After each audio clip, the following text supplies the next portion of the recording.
lek turu lek masane mau geraya-geraya di badal mau kengi jarene rene. Wis nang kene aku wis turu kono rong bengi. Lah aku ki dikongkon nang ngene Pak Hartono. Iki mengke dhuwitku ya. Wis tak usah bayar. Yo, wegah aku. Ya wis. Wis engko mbok sesuk tak golekne. Cukup wong aku tak sembol turu gak kerasa. Langsung gak rene.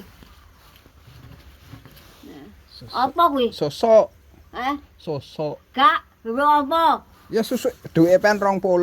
Gak, duweku mek 2000 20 kok. 20 lho, 20. 20 duwe pen iki.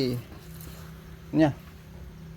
Iki lho duwe apa? Susuke. Kak, Iki duwe duwe apa? 20. Hah? 20. Eh.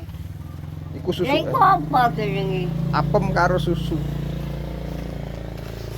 Nang kok kurang lho. Ndak wis. Iki kencing kok gak kerasa lho aku. Duh, lho. Ya mosok utaki ndek wonge ndak krasa kan. Apa iku? Apem karo susu. Hah? Susu. Anu kok. Kaya ndeki kok.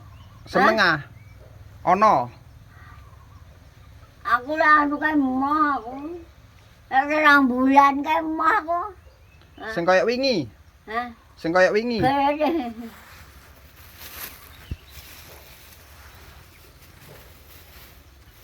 lho kok ketemen. Oh Lho wis. duwe kurang lho. Ndak. Aku lho lek turu lek masane mau geraya-geraya di badal mau gak krungu lho.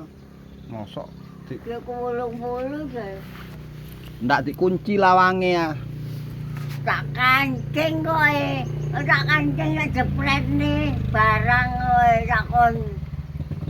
Tak gak kunci tak jepretne kon jero. Dikunci. Glendel lho. Selot. Glendel. Iya, tak jepretne kon jero. Ah, lembut. Panjen aku anu koe dagling koe kemarin duwe ilang. Iki apa no? Susu dele. Iku kerupuk kok kowe iki. Kok nak Lali aku nang kono. Karo apa ndeki mbuh.